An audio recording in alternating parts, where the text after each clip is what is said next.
പരിശുദ്ധമായ ഹജ്ജിന് വേണ്ടി യാത്ര തിരിക്കുന്നവരും ഉംറയ്ക്ക് വേണ്ടി യാത്ര തിരിക്കുന്ന ഹാജിമാരും ഹജ്ജുമ്മമാരും അവർ അല്ലാഹുവിന്റെ നിവേദക സംഘങ്ങളാണ്. വസുവാറുഹു, അവനെ സന്ദർശിക്കുന്നവരുമാണ്, അവന്റെ അതിഥികളാണ്. ആതിഥേയനാകുന്ന അല്ലാഹു സുബ്ഹാനഹു വ തആല ഉറപ്പായിട്ടും അവരെ സന്തോഷിപ്പിക്കുകയും ആതിഥേയ സൽക്കാരം നടത്തുകയും ചെയ്യും എന്ന് ഈ ഹദീസ് വിശദീകരിച്ചുകൊണ്ട് ഉലമാക്കൾ രേഖപ്പെടുത്തുന്നു. കാരണം അല്ലാഹു വിളിച്ചിട്ടാണ് നമ്മൾ അങ്ങോട്ട് പോകുന്നത്. പടച്ചതമ്പുരാൻ ഇബ്രാഹിം നബി അലൈഹിസ്സലാത്തു വസ്സലാമിന്റെ വിളിയാളം കേട്ടുകൊണ്ട് നമ്മൾ യാത്ര തിരിക്കുകയാണ്. പടച്ച റബ്ബ് കൽപ്പിച്ചതിന് പ്രകാരം വിളിച്ചു. ആ വിളി കേട്ടുകൊണ്ട് നമ്മൾ ആ പുണ്യഭൂമിയിലേക്ക് പോകുന്നു. അതിഥികളായി നമ്മൾ പോകുമ്പോൾ പടച്ചതമ്പുരാൻ ആതിഥേയനാണ്. അവൻ നമ്മളെ അതിഥികളാകുന്ന നമ്മളെ നല്ലതുപോലെ ശ്രദ്ധിക്കും, വീക്ഷിക്കും. നമ്മുടെ വീട്ടിൽ ഒരു അതിഥി വരുമ്പോൾ നമ്മൾ അവന് ചായ സൽക്കാരം നടത്തുവാനും അവൻ പോകുന്നത് വരെ പരിപൂർണമായി അവന്റെ പിന്നിൽ നിൽക്കുവാനും നമ്മൾ ശ്രദ്ധിക്കാറുണ്ട്, അല്ലേ?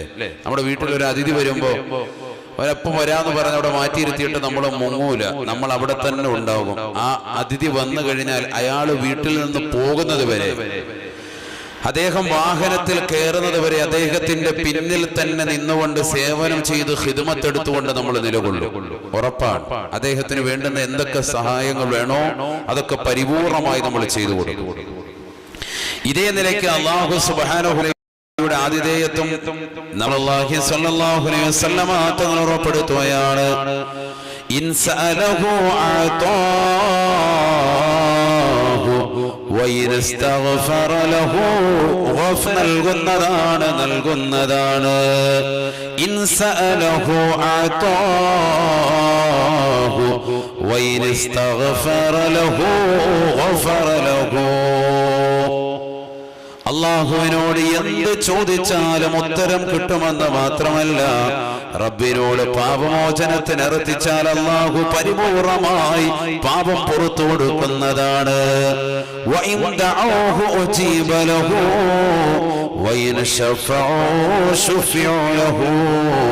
അല്ലാഹുവിനോട് ചോദിക്കുന്നതിന് ഉത്തരം നൽകുമെന്ന് മാത്രമല്ല, അല്ലാഹു സുബ്ഹാനഹു വ തആല അവരാരുടെ വിഷയത്തിൽ ശുപാർശ നടത്തിയിട്ടുണ്ടോ അവരുടെ ശുപാർശകളും അല്ലാഹു സ്വീകരിക്കുന്നതാണ്. ഉംറയ്ക്ക് വേണ്ടി ഹജ്ജിന് വേണ്ടി യാത്ര തിരിച്ചതായ ഏതൊരു സഹോദരനുണ്ടോ സഹോദരിയുണ്ടോ, റബ്ബിനോട് കൈനിർത്തി അല്ലാഹുവേ ഈ മനുഷ്യന് നീ പുറത്തു കൊടുക്കണേ, ഈ മനുഷ്യന്റെ പാപങ്ങൾ അകലവും നീ പൊറുക്കണേ എന്ന് പറഞ്ഞ് ശുപാർശ ചെയ്താൽ ഉറപ്പായിട്ടും അല്ലാഹുവിന് പുറത്തു കൊടുത്ത് ആ ശുപാർശ സ്വീകരിക്കുമെന്ന് സയ്യിദുനാ റസൂലുള്ളാഹി. അല്ലാഹു മനസ്സിലാക്കാൻ തൗഫീഖ് നൽകുമാറാവട്ടെ. അഥവാ അവർക്കുള്ള പദവിയാണത്, അവർക്കുള്ള ശ്രേഷ്ഠതയാണ്. ചെറിയ ആളുകളല്ല അവർ. ഹജ്ജിന് വേണ്ടി പോകുന്നവർ, ഉംറയ്ക്ക് വേണ്ടി പോകുന്നവർ, അവർ നിസാരരല്ല എന്ന് നമ്മൾ മനസ്സിലാക്കണം. അവരൊരു നിസാരരായ വ്യക്തികളല്ല. അതുകൊണ്ടല്ലേ നബിയുനാ റസൂലുള്ളാഹി സ്വല്ലല്ലാഹു അലൈഹി വസല്ലമ തങ്ങൾ ദുആ ചെയ്തില്ലയോ, അല്ലാഹുമ്മ ഗഫിർ ലിൽ ഹാജ് വലിമൻ യസ്തഗ്ഫിറു ലഹുൽ ഹാജു. അല്ലാഹുവേ ഹാജിക്ക് നീ പുറത്തു കൊടുക്കണേ അല്ലാഹ്. ഹാജിമാർ ആർക്കൊക്കെ വേണ്ടി പൊറുക്കലിനെ തേടുന്നുവോ അവർക്കും നീ പുറത്തു കൊടുക്കണേ അല്ലാഹ്. ഹാജിമാർക്ക് നീ പുറത്തു കൊടുക്കണേ. ഹാജി ആർക്കൊക്കെ വേണ്ടി പൊറുക്കലിനെ തേടുന്നുവോ, ഇന്നാലിന്ന മനുഷ്യന് നീ പുറത്തു കൊടുക്ക്, ഇന്നാലിന്ന സഹോദരന് നീ പുറത്തു കൊടുക്ക്, എനിക്ക് സഹായകമായി എന്നോടൊപ്പം എയർപോർട്ട് വരെ എത്തിച്ചേർന്നതാകുന്ന ഇന്ന സഹോദരൻ, ഇന്ന സഹോദരി, അല്ലാഹു നീ അവർക്ക് പുറത്തു കൊടുക്ക്, അവരുടെ കാര്യങ്ങൾ മുഴുവൻ നീ പരിഗണിക്ക്, നീ ശ്രദ്ധ വെക്ക് റബ്ബേ എന്ന് ഒരു ഹാജി അല്ലെങ്കിൽ ഒരു ഹജ്ജും ദുആ ചെയ്താൽ വല്ലാഹി അത് ഖബൂലാക്കുമെന്ന് ആദരവായ സയ്യിദുനാ റസൂലുള്ളാഹി സ്വല്ലല്ലാഹു അലൈഹി വസല്ലം നബി സല്ലല്ലാഹു അലൈഹി വസല്ലം തങ്ങളുടെ ദുആ ആണത്. അല്ലാഹുമ്മ ഗഫിർ ലിൽ ഹാജി വലിമൻ യസ്തഗ്ഫിറു ലഹുൽ ഹാജു.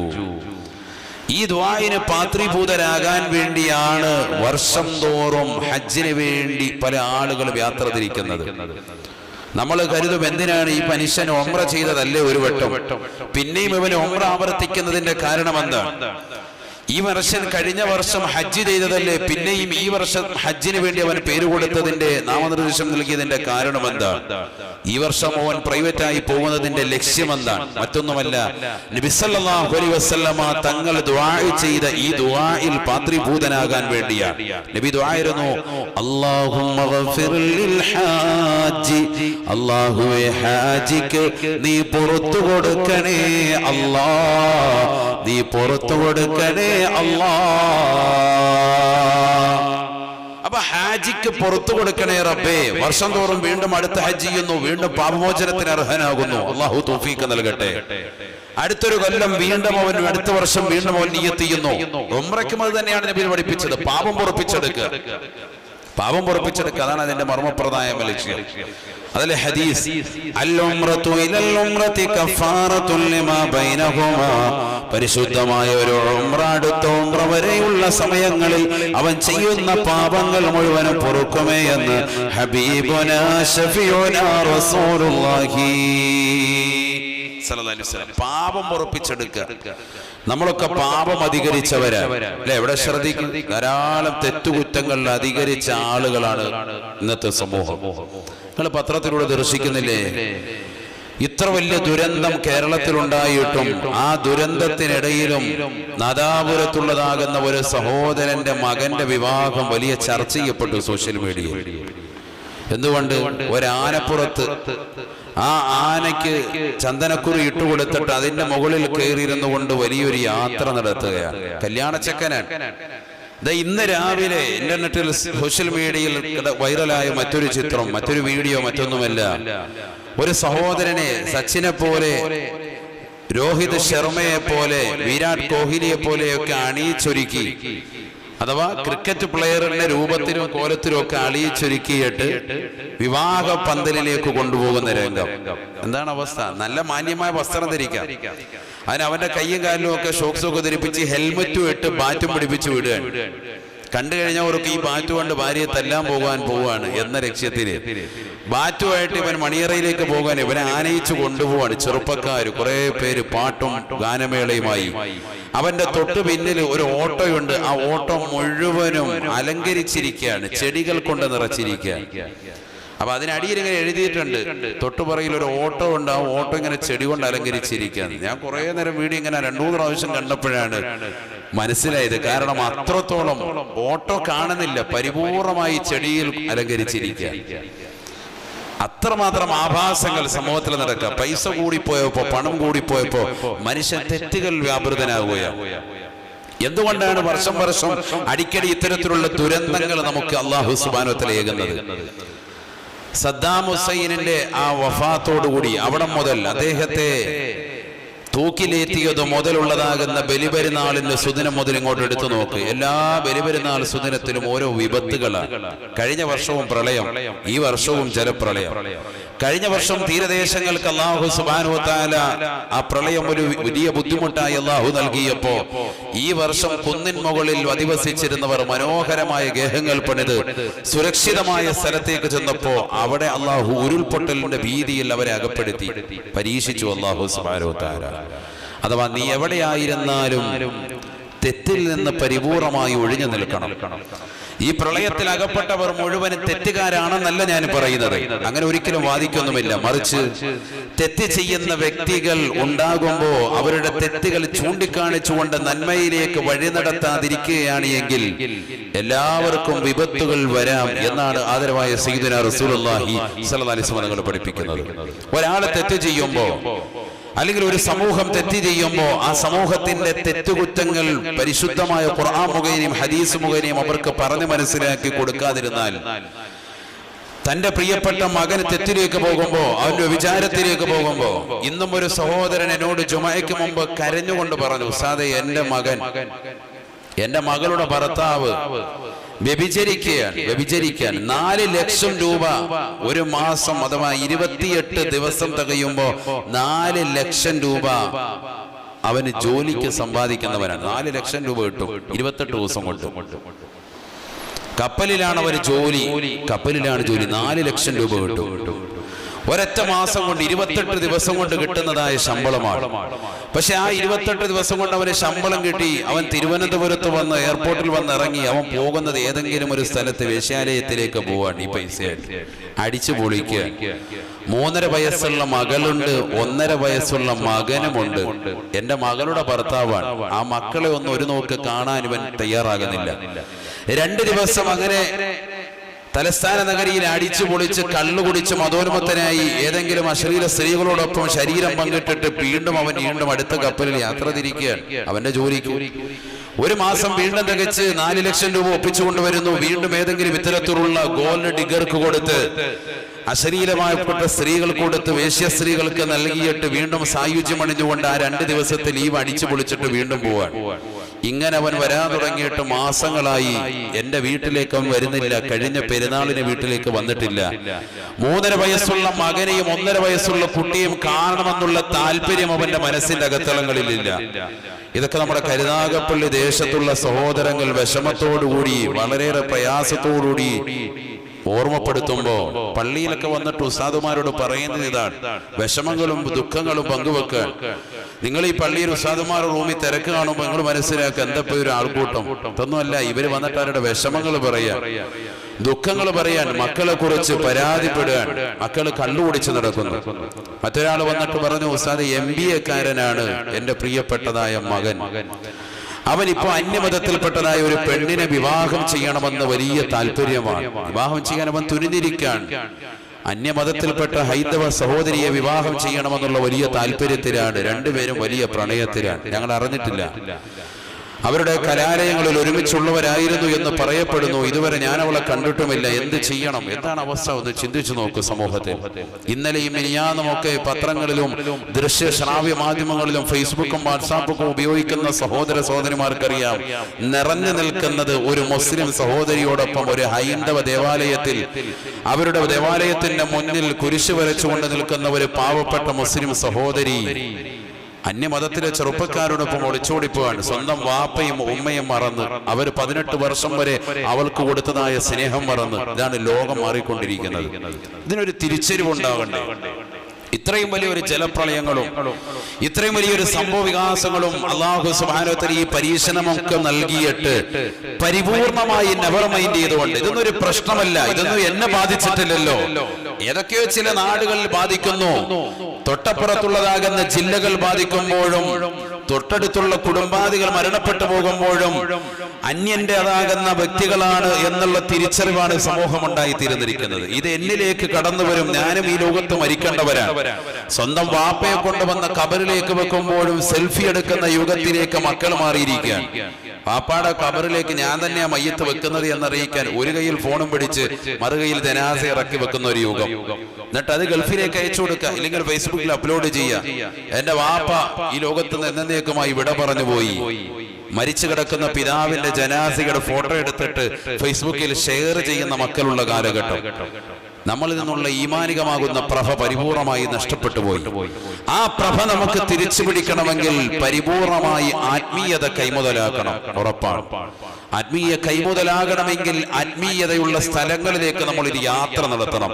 ആ ഒരു സിയാറത്താണ്, മഹത്തായ ലക്ഷ്യമാണ് പരിശുദ്ധമായ ഉംറയും പരിശുദ്ധമായ ഹജ്ജും.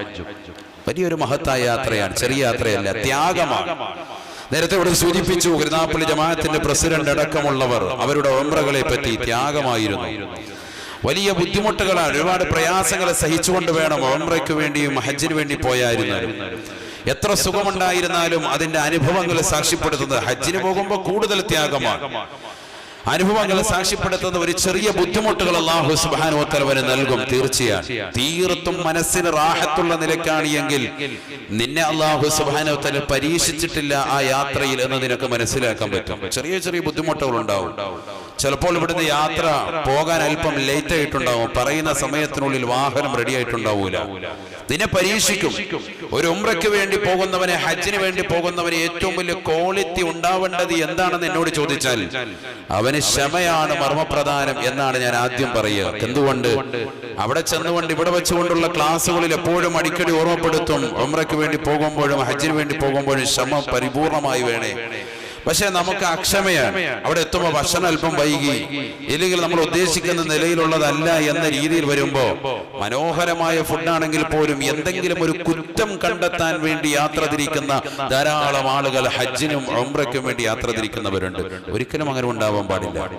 ഒരുപക്ഷെ വീട്ടിൽ വലിയ ദാരിദ്ര്യത്തിൽ കഴിയുന്നവരായിരിക്കാം, അവന് പോയിട്ടുള്ള സ്ഥലങ്ങളിൽ കിട്ടുന്നത് മനോഹരമായ ഭക്ഷണമായിരിക്കാം. എന്നിരുന്നാൽ പോലും കുറ്റം കണ്ടെത്തുന്ന ധാരാളം സഹോദരങ്ങൾ നല്ല ഭക്ഷണം സദ്യ കൊടുക്കുമ്പോൾ പറയും എനിക്ക് കഞ്ഞിയും പയറുമാണ് ഇഷ്ടം, കഞ്ഞിയും പയറും കൊടുക്കുമ്പോൾ പറയും എനിക്ക് സദ്യയാണ് ഇഷ്ടം, പൊറോട്ടയും ബീഫുമാണ് രാത്രി കഴിച്ച ശീലം, ഇല്ലെങ്കിൽ ചപ്പാത്തി കഴിച്ചാണ് ശീലം. ഇങ്ങനെ വെറുതെ ഒരു ഒടക്ക് മൈൻഡിലേക്ക് പോകുന്ന ധാരാളം സഹോദര സഹോദരിമാരെ കാണാൻ സാധിക്കും ഉംറയുടെ വേളയിലും ഹജ്ജിന്റെ വേളയിലും. പക്ഷെ ഇതൊക്കെ നമ്മൾ മനസ്സിലാക്കണം, റബ്ബ് സുബ്ഹാനഹു വ തആല നമ്മളെ പരീക്ഷിക്കുകയാണ്. ഒരു 14 ദിവസത്തേതാകുന്ന പാക്കേജ്, ഇല്ലെങ്കിൽ ഒരു 40-45 ദിവസത്തേക്കുള്ളതാകുന്ന ഹജ്ജിന്റെ പാക്കേജ്. ഈ പാക്കേജിൽ അല്ലാഹു സുബ്ഹാനഹു വ തആല ഒരു സ്ഫുടം ചെയ്തതാകുന്ന കുട്ടിയെ പോലെ, ഒരു ഉമ്മ പ്രസവിച്ചതാകുന്ന കുട്ടിയെ പോലെ പാപത്തിൽ നിന്ന് പരിപൂർണമായി സുരക്ഷിതയാക്കുന്ന രംഗമാണ് ഈ കുറഞ്ഞ ദിവസങ്ങൾ കൊണ്ട് നടക്കുന്നത്. ചെറിയ പ്രക്രിയയല്ല, വലിയൊരു പ്രക്രിയയാണ്. അത് ക്രിയാത്മകമായി നിന്റെ തുടക്കം മുതലേ നിന്റെ യാത്ര റാഹത്താകണം. എന്തുകൊണ്ട്? നിനക്കുള്ള സ്ഥാനം ചെറുതല്ല. നീ എന്ത് ചോദിച്ചാലും ഉത്തരം ലഭിക്കുമെന്ന് ആദരവായ സയ്യിദുനാ റസൂലുള്ളാഹി. അപ്പൊ നിന്റെ മനസ്സും ശരീരവും ക്ലിയർ ആവണം. നീ കഴിക്കുന്ന ഭക്ഷണം ഹലാലാകണം, അനിവാര്യമാണ്. അശ്ശറത്തുൽ അവ്വൽ, ഒന്നാമത്തെ നിബന്ധന അതാണ്. വഅയ്യജ്മഅൽ മാലൽ ഹലാല വഅയ്യഹുജ്ജ ബിഹി. ഹജ്ജാകട്ടെ ഉംറയാകട്ടെ ഹലാലായ സമ്പാദ്യം കൊണ്ടായിരിക്കണം ഇത് ചെയ്യേണ്ടത്. ഞാനിത് പറയാൻ കാരണം, എങ്ങനെയെങ്കിലും കാബ കാണണം, എങ്ങനെയെങ്കിലും റസൂലുള്ളാഹിയുടെ ചാരത്ത് എത്തണമെന്നുള്ള അടങ്ങാത്ത ആഗ്രഹത്തിൽ ചില ആളുകൾ അവരുടേതാകുന്ന സ്വർണം കൊണ്ടുപോയി പണയം വെച്ചിട്ട് ഉംറയ്ക്ക് പോകുന്നവരുണ്ട്. ഒരുപാട് സഹോദരിമാരുണ്ട്. ഒരിക്കലും പാടില്ല, നിഷിദ്ധമാണ്. ആ യാത്ര ഒരിക്കലും ഹലാലാവൂല. ഹലാലായ സമ്പാദ്യം ഒരുമിച്ച് കൂട്ടണം. അത് ഹജ്ജിനും ഉംറയ്ക്കും മാത്രമല്ല, നീ കഴിക്കുന്ന ഭക്ഷണത്തിലും കുടിനീരിലും അതുണ്ടാവണം. എങ്കിലേ ദുആഇന് ഇജാബത്തുള്ളൂ. സയ്യിദുനാ റസൂലുള്ളാഹി സ്വല്ലല്ലാഹി അലൈഹി വസല്ലം നമ്മുടെ പ്രാർത്ഥനകൾക്ക് ഉത്തരം ലഭിക്കണമെങ്കിൽ 5 വഖത്ത് നമസ്കാരങ്ങൾക്ക് ശേഷം റബ്ബിനോട് നമ്മൾ ദുആ ചെയ്യുന്നുണ്ട്. എന്താ ഉത്തരം ലഭിക്കാത്തത്? നമ്മൾ കൈ ഉയർത്തി താഴേക്ക് വെക്കുമ്പോഴേക്ക് ആ കാര്യം എന്തുകൊണ്ട് നടക്കാത്തത്? എന്താ നടക്കാത്തത്? നമ്മൾ കഴിക്കുന്ന ഭക്ഷണവും നമ്മൾ ധരിക്കുന്ന വസ്ത്രത്തിലുമൊക്കെ ഒരുപാട് വ്യത്യാസം വന്നു പോയിട്ടുണ്ട്. പലിശയുമായി ബന്ധപ്പെട്ട ജീവിതം കടന്നു വന്നിട്ടുണ്ട്. അള്ളാഹു നമ്മളെ കാത്തിരക്ഷിക്കട്ടെ. ഒരു മടിയുമില്ല നമുക്കതൊക്കെ എന്ന് പറയുമ്പോഴും, പലിശയുമായി ബന്ധപ്പെട്ട ജീവിതം നയിക്കരുത് എന്ന് സമൂഹത്തോട് ഉത്ബോധനം നടത്തുമ്പോഴും നമ്മളതൊക്കെ നിസ്സാരവൽക്കരിക്കുകയാണ്.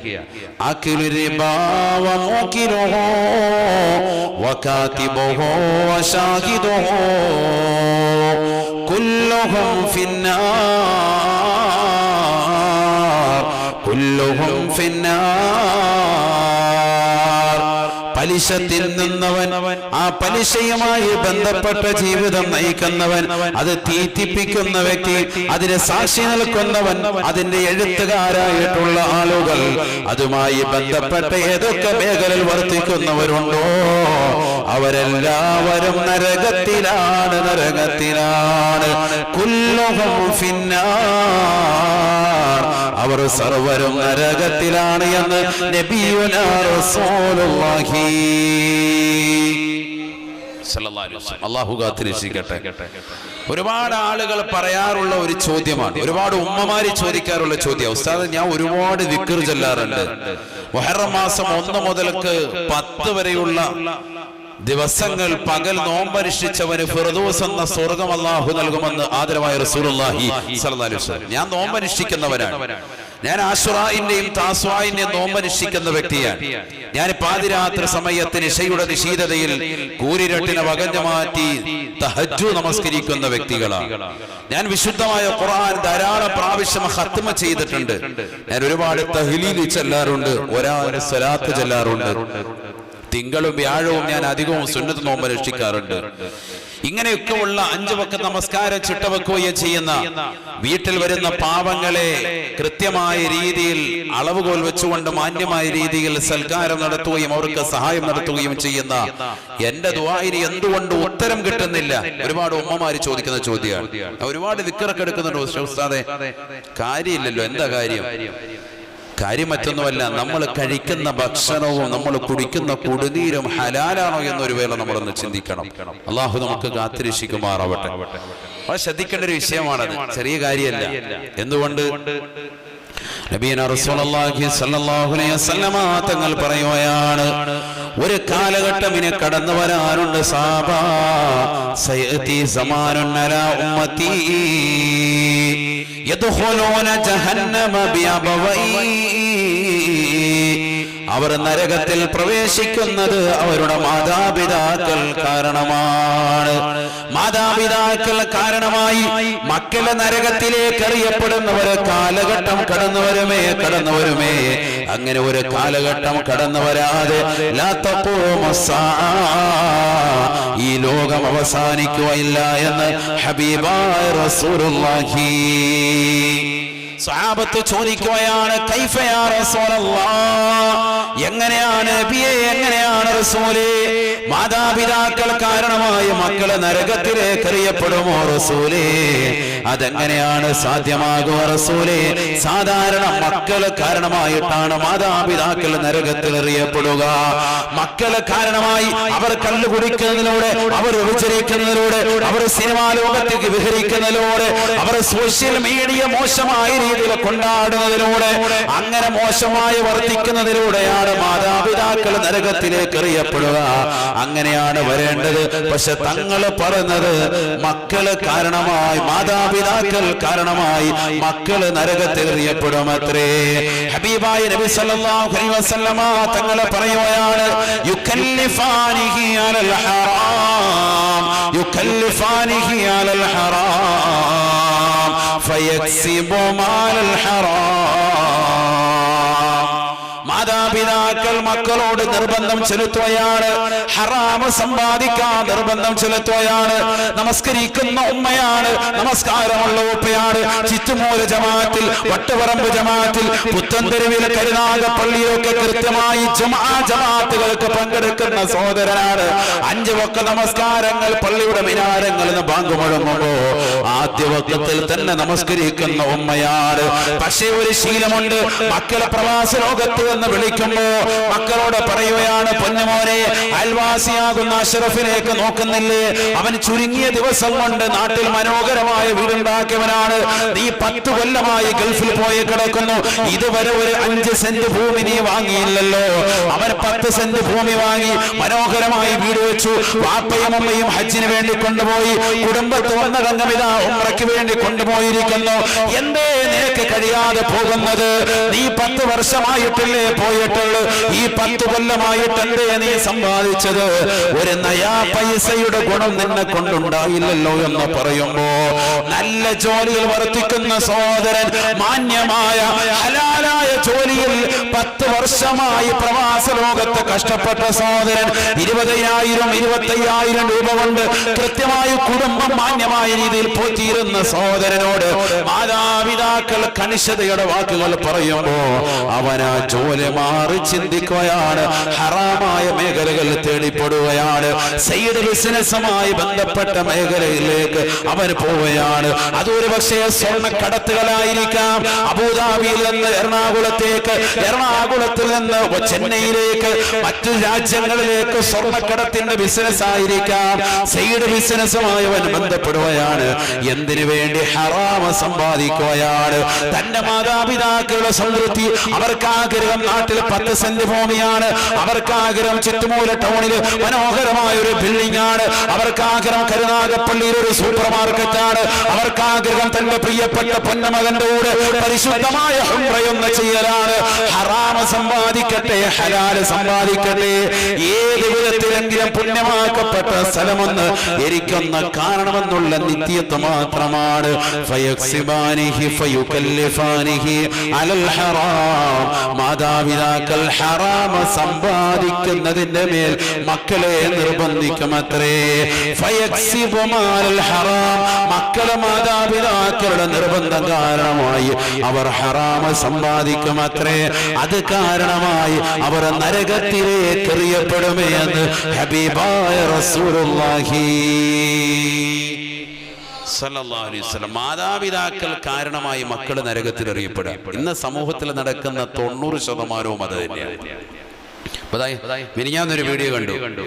പ്രവാസ ലോകത്ത് നിന്നൊരു സഹോദരൻ നാട്ടിലേക്ക് കൊടുത്തുവിട്ട പാക്കറ്റ്, സംഭവം നാട്ടിൽ നിന്ന് കൊടുത്തുവിടേണ്ട ഇറച്ചിയാണ് കൊടുത്തുവിടുന്നത്, നല്ല ബീഫ് റാഹത്തായിട്ട് വറുത്ത് കൊടുത്തുവിട്ട.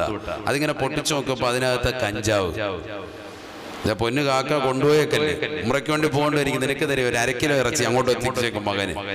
നമ്മളവർക്ക് ഇറച്ചിയല്ലേ, ഇറച്ചിക്കകത്തെ ബീഫിനകത്ത് അതിന് ആളെ ഉൾപ്പെടെ പിടിച്ചുകൊണ്ട് വീഡിയോ ലൈവ് ചെയ്ത് ഇന്നലെ ഉണ്ടായിരുന്നു. ഇന്നലെ യൂട്യൂബിൽ ഉണ്ടായിരുന്നു. ഇന്നലെ വലിയ വൈറലായൊരു വീഡിയോ ആണ്. ബീഫിനകത്ത് വെച്ചിരിക്കുകയാണ് കഞ്ചാവ് അതിനുള്ളിൽ ഒളിപ്പിച്ചിരിക്കുക. നോക്കണം ഏതൊക്കെ രീതിയിൽ പല ഭാഗങ്ങളും നമ്മൾ കേട്ടു. ഒരാളെയും വിശ്വസിക്കാൻ പറ്റാത്ത അവസ്ഥ കൊടുക്കുകയാണ് പലരെയും. എങ്ങനെയെങ്കിലും ഹറാമ സമ്പാദിക്കുക. ഈ കഞ്ചാവിന്റെ ചെടി നടുക. ഇപ്പൊ ഒരുപാട് പേര് അതിൽ പിടിക്കപ്പെടുന്നുണ്ട്. കഞ്ചാവിന്റെ ചെടി വീട്ടിന്റെ വളപ്പിൽ കഴിഞ്ഞ ദിവസവും കണ്ടിരുന്നു. ഇങ്ങനെ ഹറാമ സമ്പാദിക്കാൻ ഒരു മടിയുമില്ലാത്തൊരു ലോകം. എങ്ങനെയെങ്കിലും പൈസ ഒപ്പിക്കുക എന്നുള്ള രക്തലക്ഷ്യം. അങ്ങനെ പൈസ ഹറാമ സമ്പാദിച്ചിട്ട് നീ ഹജ്ജോ ഉംറയോ ചെയ്തത് കൊണ്ട് ഒരു പ്രയോജനവുമില്ല. ഹലാൽ ഒരുമിച്ച് കൂട്ടിയിട്ട് അതുകൊണ്ട് പോകണം, അല്ലാതെ രക്ഷയില്ല. സ്വർണം പണയം വെക്കണ്ട. ആ സ്വർണം കൊണ്ട് വിറ്റിട്ട് അതിന്റെ പൈസ വെച്ചിട്ട് പോയിക്കോ, റാഹത്തായില്ലേ. പണയം വെക്കുമ്പോൾ അത് ഹറാമായി, അത് പാടില്ല. അവളെ ശ്രദ്ധിക്കേണ്ട വിഷയമാണ്. സ്ത്രീകൾ ഒരുപാട് ആളുകൾ അശ്രദ്ധ പതിപ്പിക്കുന്ന ഒരു വിഷയമാണ്. അതുകൊണ്ടാണ് ഞാനത് ഓർമ്മപ്പെടുത്താൻ കാരണം. എങ്ങനെയെങ്കിലും ഒന്ന് പോവുക. ആത്മീയതയുടെ ഏറ്റവും വലിയ മേഖലയാണ് മുത്തുനബി മുഹമ്മദ് റസൂലുള്ളാഹി സ്വല്ലല്ലാഹു അലൈഹി വസല്ലം. ഏറ്റവും വലിയ വ്യക്തിത്വമാണ്. അതിനേക്കാൾ മുകളിൽ വേറൊരു വ്യക്തിത്വമില്ല. ഈ ദുനിയാവിൽ തന്നെ പരിശുദ്ധ പ്രവാചകന്റെ തിരു സദസ്സിൽ നമുക്കൊന്ന് എത്തണ്ടേ, മദീനയിലൊന്ന് പോകണ്ടേ? ആഗ്രഹിക്കാത്തവരാരാ? നബി സല്ലല്ലാഹു അലൈഹി വസല്ലം തങ്ങൾ ദുആ ചെയ്യുകയാണ്, അല്ലാഹുമ്മ ജഅലിൽ ബറകത ലഅഫൈ മിനൽ മക്ക ഇലൽ മദീന. അല്ലാഹുമ്മ ജഅലിൽ ബറകത ഫിൽ മദീന. അല്ലാഹുവേ നീ മദീനയിൽ ബറകത്ത് നൽകണേ അല്ലാഹ്. ലഅഫൈ മാ ജഅലത ഫിൽ മക്ക. മക്കയിൽ നീ നൽകിയ ബറക്കത്തിന്റെ ഇരട്ടി ബറക്കത്ത് നീ മദീനയിൽ നൽകണേ അല്ലാഹ്. ഹബീബായ റസൂലുള്ളാഹി സല്ലല്ലാഹു അലൈഹി വസല്ലം. അതുകൊണ്ട് മക്കയിൽ പോയാൽ ഉംറയ്ക്കും ഹജ്ജിനൊക്കെ പോയവർക്കറിയാം, അവിടെ പോയപ്പോഴും ഒരു ഒച്ചയും ബഹളമായിരിക്കും. മദീന ഭയങ്കര സൈലന്റ് ആണ്. ക്ലൈമറ്റും ആളുകളും അവിടെയുള്ള അറബികളും ഒക്കെ ഭയങ്കര സൈലന്റ് ആണ്. മക്കയിൽ എപ്പോഴും ഒരു കോലാഹലം, ഒരു ഭയങ്കര ഒച്ചയും ബഹളം. നമ്മളോണ്ട് ഇറങ്ങിയാൽ മതി, റൂമിൽ നിന്ന് ഇറങ്ങുമ്പോഴേ ഭയങ്കര ഒരു ഒച്ചയും ബഹളവും ഒക്കെ ആയിരിക്കും. മദീന അങ്ങനെയല്ല, സൈലന്റ് ആണ്. എന്തുകൊണ്ട്? ഒരു ബറക്കത്തുള്ള നാടാക്കി അല്ലാഹു അതിനെ മാറ്റി. മക്കയേക്കാൾ ബറക്കത്ത് ഈ നാടിന് നീ കൊടുക്കണേ എന്ന് ആര് ദുആ ചെയ്തു?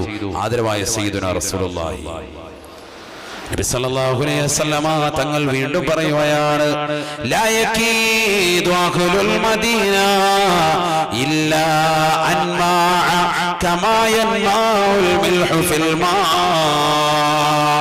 മദീന നിവാസികളോട് നിങ്ങൾ കുതന്ത്രം പ്രവർത്തിക്കരുത്. അവരെ നിങ്ങൾ മോശമായ രീതിയിൽ ചിത്രീകരിക്കരുത്. അവരോട് കുതന്ത്രത്തിൽ വഞ്ചന നിങ്ങൾ കാണിക്കരുത്. എന്തുകൊണ്ട്? മദീനക്കാരോട് ആരെങ്കിലും വഞ്ചന കാണിച്ചാൽ ഇല്ലാ അൻമാ കമാ യൻമാഉൽ മിൽഹു ഫിൽ മാ, വെള്ളത്തിൽ ഉപ്പ് അലിഞ്ഞു പോരുന്നത് പോലെ അവർ ഇല്ലാതായി പോകുന്നതാണ്. വെള്ളത്തിലേക്ക് ഉപ്പിട്ട് കലക്കിയാൽ എങ്ങനെ ഉണ്ടാവും? അത് പരിപൂർണമായി വെള്ളത്തിൽ ലയിച്ചു പോകും ഉപ്പ്. അതേപോലെ നീ പരിപൂർണമായി നാമാവശേഷമാകും മദീനക്കാരോട് കളിച്ചാലെന്ന് സയ്യിദുനാ റസൂലുള്ളാഹി. ആർക്കുള്ള പദവിയാണ്? മദീനക്കാരുള്ള പദവി. ആ നാടിനെ നമ്മൾ സ്നേഹിക്കണം, മഹബത്ത് വെക്കണം. ഞാൻ ഇന്ന് ജുമഅയിൽ ഓർമ്മപ്പെടുത്തിയ പ്രഭാഷണം അത് തന്നെയായിരുന്നു. മദീനയിലേക്ക് പ്രയാണം ചെയ്തു സ്വഹാബത്ത്, പരിശുദ്ധമായ ഹിജ്റ നടത്തി മഹത്തായ ഹിജ്റ. ആ ഹിജ്റയെ കുറിച്ച് പറയുമ്പോൾ ബഹുമാനപ്പെട്ട സുഹൈബ് റളിയല്ലാഹു അൻഹുവിനെ മറക്കാൻ പറ്റൂല. കാരണം സുഹൈബ് റളിയല്ലാഹു അൻഹുവാണ് ചരിത്രത്തിൽ ഏറ്റവും വലിയ ഹിജ്റ നടത്തിയിട്ടുള്ളത്. മഹത്തായ ഒരു ഹിജ്റ. സ്വന്തം കുടുംബത്തെ ഒഴിവാക്കി ഒരുമിച്ച് കൂട്ടിയ സർവ്വസമ്പാദ്യവും. റോമക്കാരനായിരുന്നു ബഹുമാനപ്പെട്ട സുഹൈബ് റൂമി റളിയല്ലാഹു അൻഹു. ഉറക്കെ പറയുന്നു, സുഹൈബ് റൂമി റളിയല്ലാഹു അൻഹു. വിശാലമായ ചരിത്രം. ചരിത്രം കൂടി ഒന്ന് ഷോർട്ടായി പറഞ്ഞിട്ട് നിർത്താം. സുഹൈബ് റൂമി റളിയല്ലാഹു അൻഹു റോമക്കാരനാണ്, രത്നവ്യാപാരിയാണ്. അദ്ദേഹം അവിടെ നിന്ന് ഇവിടെ വന്ന് റസൂലുള്ളാഹി സ്വല്ലല്ലാഹി അലൈഹി വസല്ലം തങ്ങളെ കൊണ്ട് ഇസ്ലാം മതം പുൽകി. മക്കയിൽ വന്ന് ഇസ്ലാം മതം പുൽകി. നബി സല്ലല്ലാഹു അലൈഹി വസല്ലം തങ്ങൾ വീണ്ടും വിശ്വസിച്ചു, രത്നക്കച്ചവടം നടത്തി. നമുക്കറിയാം രത്നത്തിനൊക്കെ വില എന്താണ്, രത്നത്തിന്റെ വലിയ വ്യാപാരമാണ് അദ്ദേഹത്തിന്. ഇപ്പൊ സ്വർണത്തിന് വില കൂടി, 29,120 രൂപയാണ് ഇന്നലത്തെ വില. ഇന്നത്തെ വില എന്താണ്, കൂടിക്കാണുമ്പോൾ കുറയാൻ ചാൻസ് ഇല്ല. കുറയുമ്പോൾ 10 രൂപ കുറയും, കൂടുമ്പോൾ ഒരു 150 രൂപ, ഒരു 350 രൂപ കൂടും. ഇന്നത്തെ വില എത്ര കാര്യം വായിച്ചിട്ടുണ്ടാ? 800 കേട്ടാ, ഒറ്റയടിക്ക് പിന്നെയും കൂടി. ഇപ്പൊ ഏറ്റവും വലിയ നിക്ഷേപം സ്വർണ്ണമാണ്. പൈസ ഒക്കെ ഉള്ളവർ കുറച്ച് സ്വർണം വാങ്ങിച്ചു വെച്ചോളി. അങ്ങനത്തെ അവസ്ഥയാണ്, കുറയൂല ഇനി ഒരിക്കലും. കാരണം ഒരു 10 കൊല്ലം മുമ്പ് 6,000 രൂപയെ കടന്നതായ സ്വർണത്തിന്റെ വില ഇപ്പൊ ഇവിടെ എത്തി 29,800 രൂപയായി, അഥവാ 30,000 രൂപ. അതിന്റെ GST അടക്കം വരുമ്പോൾ ഏകദേശം 31 രൂപ 32 രൂപ അടുത്ത് വരും. കാരണം 3% GST, 1% പ്രളയ സെസ്, എല്ലാ വകുപ്പിനും ഇപ്പൊ തെമത്തിരിക്കുക അല്ലേ. അപ്പൊ 4% വരും. മുസ്ലിയാർ ഇതൊക്കെ എങ്ങനെ മനസ്സിലാക്കി, ഇതൊക്കെ പഠിക്കണ്ടേ? എല്ലാ ഫീൽഡിലും നമ്മൾ അറിഞ്ഞിരിക്കണം. ഇതാണ് കാലഘട്ടം. അപ്പൊ അങ്ങനത്തെ അവസ്ഥയാണ്. ഇപ്പൊ രത്നത്തിന് എന്തായിരിക്കും അവസ്ഥ? രത്ന വ്യാപാരിയാണ്, സ്വർണ്ണമല്ല, അതിനേക്കാൾ വലിയ വിലയല്ലേ രത്നത്തിനുള്ളത്. സുഹൈബ് റൂമി റളിയല്ലാഹു തആല അൻഹു വലിയ ബിസിനസ്സുകാരനാണ്, മക്ക കണ്ട ഏറ്റവും വലിയ ബിസിനസ്സുകാരൻ സുഹൈബ് റൂമി റളിയല്ലാഹു അൻഹു. മഹാനവറുകൾ വലിയ വ്യാപാരം നടത്തി, ഒരുപാട് സംഭവങ്ങൾ അദ്ദേഹത്തിന്റെ പേരിൽ പറയാനുണ്ട്. വലിയ കച്ചവടക്കാരനാണ്, സ്ഥലമുണ്ട്, ഭൂമിയുണ്ട്, വലിയ വലിയ ശേഖരങ്ങൾ അദ്ദേഹത്തിനുണ്ട്. അദ്ദേഹം ഇതെല്ലാം ഒരുമിച്ച് കൂട്ടി നിൽക്കവെയാണ് പരിശുദ്ധ പ്രവാചകൻ സല്ലല്ലാഹു അലൈഹി വസല്ലം തങ്ങൾ അബൂബക്കർ സിദ്ദീഖ് റളിയല്ലാഹു അൻഹു മൊത്ത് മദീനയിലേക്ക് പലായനം നടത്തിയത് അല്ലാഹുവിന്റെ കൽപ്പന പ്രകാരമാണ്. സുഹൈബ് റളിയല്ലാഹു അൻഹു പോകണമെന്നുള്ള ആശ മക്കക്കാരാകുന്ന മുശ്രിക്കുകൾ പറഞ്ഞു, നീ പോകണ്ട, നീ ഇവിടെ തന്നെ നിന്നോ. വിശ്വസിച്ചിട്ട് ഇവിടെ തന്നെ നിന്നോ. സുഹൈബ് പറഞ്ഞു, എനിക്ക് പറ്റൂല, എനിക്ക് ആരോടൊപ്പം കൂടണം. ഇനിയുള്ള വർഷക്കാലം മുത്തുനബി മുഹമ്മദ് റസൂലുള്ളാഹി സ്വല്ലല്ലാഹി അലൈഹി വസല്ലം തങ്ങളോടൊപ്പം കൂടണം. കാരണം കിട്ടിയ അവസരമാണ്, ജീവിതത്തിൽ ഒരേ കാലഘട്ടത്തിൽ കിട്ടുകയാണ്. നമുക്ക് ഇന്ന് നബിതങ്ങൾ മദീനയിലുണ്ടെങ്കിൽ നമ്മൾ ആരെങ്കിലും ഇവിടെ ഉണ്ടാവുമോ? ഒക്കെ മദീനയിലേക്ക് പലായനം ചെയ്യും, ഉറപ്പാണ്. കാരണം റസൂലുള്ള അവിടെ ഉണ്ടെങ്കിൽ, ജീവിച്ചിരിക്കുകയാണെങ്കിൽ നമ്മൾ പോകും. ബഹുമാനപ്പെട്ട റസൂലുള്ളാഹി സ്വല്ലല്ലാഹി അലൈഹി വസല്ലം തങ്ങൾ മദീനയിൽ ജീവിച്ചിരിക്കെ എനിക്ക് മക്കയിൽ കച്ചവടം ചെയ്തുകൊണ്ട് കൂടേണ്ട കാര്യമില്ല, ഞാൻ പോവാൻ. അദ്ദേഹം റെഡിയായപ്പോ മക്ക മുശ്രിക്കുകൾ പറഞ്ഞു, നീ പൊയ്ക്കോ, പക്ഷെ നീ ഈ മക്കയിൽ വന്ന് ഉണ്ടാക്കിയത് സമ്പത്തുണ്ടല്ലോ, അത് മുഴുവൻ ഇവിടെ വെച്ചിട്ട് പോണം. അവർ കരുതി ഒരിക്കലും അദ്ദേഹം അതിന് സന്നദ്ധനാവൂല. കാരണം ജീവിതത്തിലുടനീളം പകലിന്റെ വെളിച്ചത്തിലും രാത്രിയുടെ യാമങ്ങളിലും കഷ്ടപ്പെട്ടുകൊണ്ടുണ്ടാക്കിയ രത്നങ്ങളും പവിഴങ്ങളും വൈഡൂര്യങ്ങളും അദ്ദേഹം മറന്നു വെച്ചിട്ട് ഒരിക്കലും പോകില്ല എന്നവർ കരുതി. പക്ഷെ അവർക്ക് തെറ്റുപറ്റി. സുഹൈബ് റൂമി അത് മുഴുവനും അവിടെ വെക്കുക, ഒന്നും കൊണ്ടുപോകുന്നില്ല. ഒരൊറ്റ സെക്കൻഡിൽ മറ്റുള്ളവരിലേക്ക് ആവശ്യക്കാരനാകുന്ന ദരിദ്രനായി അദ്ദേഹം മാറി. ഇട്ടിരിക്കുന്ന വസ്ത്രമല്ലാതെ വേറൊന്നും എടുക്കുന്നില്ല അദ്ദേഹം. കുതിരപ്പുറമില്ല, ഒരു കുതിരയില്ല, ഒരു ഒട്ടകമില്ല, ഒന്നും വേണ്ട. അദ്ദേഹം ഓടുകയാണ്, മദീനയിലേക്ക് പോവാൻ. എല്ലാം ഒഴിവാക്കി. ചിന്തിച്ചു നോക്ക്, നമുക്ക് കഴിയുമോ അങ്ങനെ? സുഹൈബ് റൂമി റളിയല്ലാഹു തആല അൻഹു പോയാണ്. അദ്ദേഹത്തെ കുറിച്ചാണ് പരിശുദ്ധമായ ഖുർആൻ സൂറത്തുൽ ബഖറയിൽ 207-ാമത്തെ വചനം അല്ലാഹു ഇറക്കുകയാണ്. ജിബ്രീൽ അലൈഹിസ്സലാത്തു വസ്സലാം മദീനയിൽ കഴിയുന്ന മുത്തുനബിയുടെ ചാരത്തേക്ക് ഉടനടി ഇറങ്ങിക്കൊണ്ട് ആയത്തോതുകയാണ്. വമിനൻ നാസി മൻ യശ്രി നഫ്സഹു ബിത്ഗാ മർളാത്തില്ലാഹ്. ജനങ്ങളിൽ ചില ആളുകളുണ്ട്, സ്വന്തം ശരീരത്തെ അവർ വിൽക്കുകയാണ്. സ്വന്തം ശരീരത്തെ പടച്ചറപ്പിന് വേണ്ടി, അള്ളാഹുവിന്റെ സംതൃപ്തിക്ക് വേണ്ടി അവർ വിൽക്കുകയാ. അള്ളാഹു അല്ലാതെ, അവന്റെ പ്രവാചകനല്ലാതെ എനിക്ക് മറ്റൊന്നും വേണ്ട. വമിനൻ നാസി മൻ യശ്രി നഫ്സഹു ബിത്ഗാ മർളാത്തില്ലാഹ്. അള്ളാഹുവിന്റെ സംതൃപ്തികൾ കരുതിക്കൊണ്ട്, റിളല്ല ഖുർആൻ പറഞ്ഞ റിള എന്ന് പറഞ്ഞാൽ സംതൃപ്തി, മറലാത്തില്ല റബ്ബിന്റെ സംതൃപ്തികൾ ബഹുവചനമാണ്.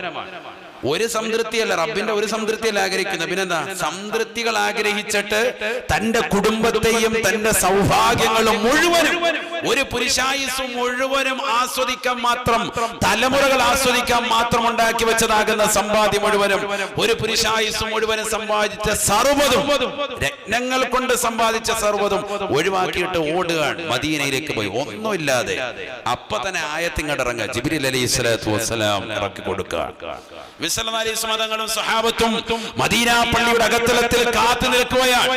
സുഹൈബ് റൂമി റളിയല്ലാഹു തആല അകത്തേക്ക് വരുമ്പോ അല്ലാഹുവിന്റെ റസൂൽ പറഞ്ഞു, ജാഅന റാബിഹു ജാഅന റാബിഹു, നമ്മുടെ അടുക്കലേക്ക് വന്നിരിക്കുന്നത് ലാഭക്കാരനാണ്, ലാഭക്കാരനാണ്. സ്വന്തം കുടുംബത്തെയും മക്കളെയും സന്താന സൗഭാഗ്യങ്ങളെയും സമ്പത്ത് മുഴുവൻ പടച്ചറപ്പിന് വേണ്ടി ത്യജിച്ചുകൊണ്ട് കടന്നു വന്നവനാണ്. ലാഭക്കാരൻ വന്നുപോയെന്ന് ഹബീബായ റസൂലുള്ളാഹി. ഇന്നലെ ഇദ്ദേഹത്തിന്റെ വിഷയത്തിലാണ് കേട്ടോ.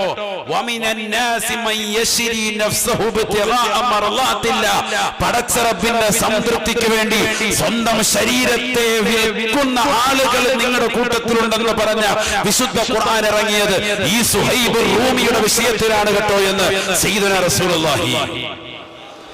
ഖുർആനിന്റെ മിക്ക ആയത്തുകളും ചില അതിന്റെ വിഷയങ്ങൾ ഇറങ്ങാൻ ചില ആയത്തുകൾ കാരണമായിട്ടുണ്ട്.